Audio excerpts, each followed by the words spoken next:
All right, so continuing on with the worksheet, now we're down to finding the distance and the midpoint.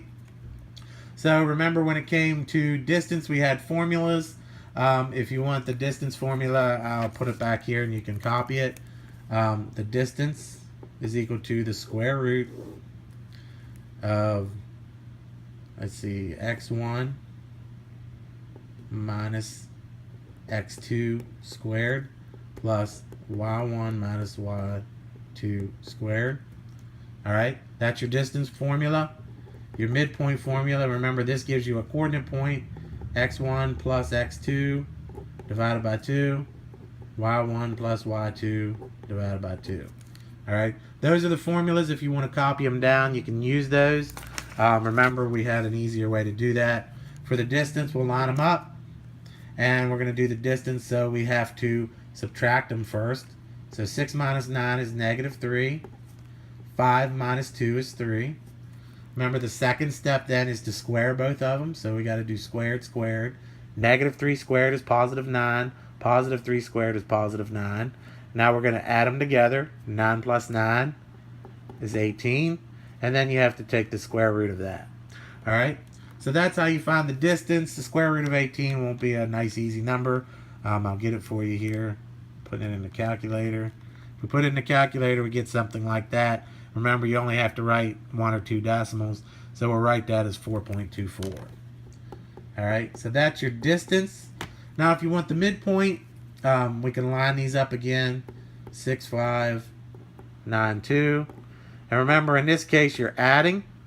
So 9 plus 6 is 15. 5 plus 2 is 7. And then for your midpoint, we're going to bring this down around here.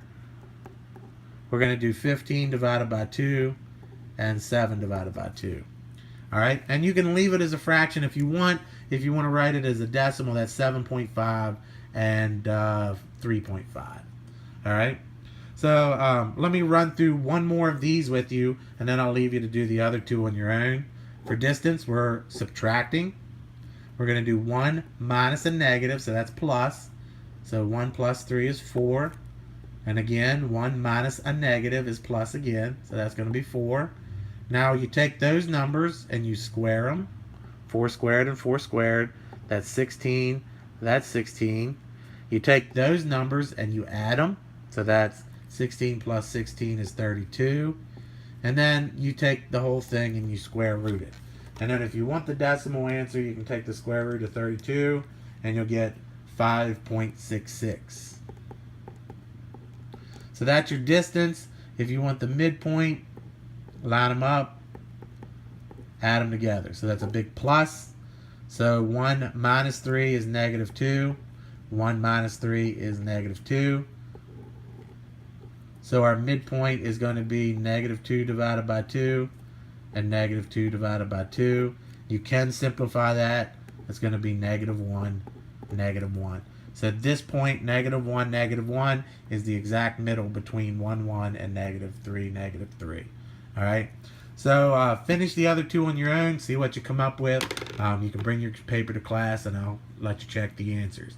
All right, moving on to the last part, completing the proofs. Remember, we did some proofs way back in the beginning. We had to come up with some reasons.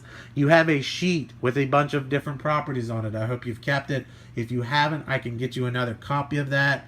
But remember, it had things like the additive property, subtraction, multiplication, division. You had symmetric property, reflexive, and then some other things on there I can't remember off the top of my head. But you want to use that sheet to kind of help you come up with reasons if you can't think of it. But remember, the first statement in any proof is always the given information. So number 1 should always be given. All right? That's a given problem. That's the problem they want you to solve. Then you have to look at what they did. Well, it appears that what they've done was subtract 3x from both sides. Because notice 8x went to 5x, 12 and the 18 stayed the same. So they subtracted 3x from both sides. So we can say that that's the subtraction property. All right? That's the subtraction property. Then you look at the next step. Well, apparently what they've done, since the 5x didn't change, they did something with this negative 18. Well, in order to get 30 here, you had to add 18 to both sides. So you can say that that's the addition property. All right. And then finally, to get x by itself, you had to divide both sides by 5. So we can say that that's the division property. All right. And then finally, they don't, apparently in this problem, they don't like having x on the right. So what they've done is they've flipped it. All right. And in this case, that is the symmetric property.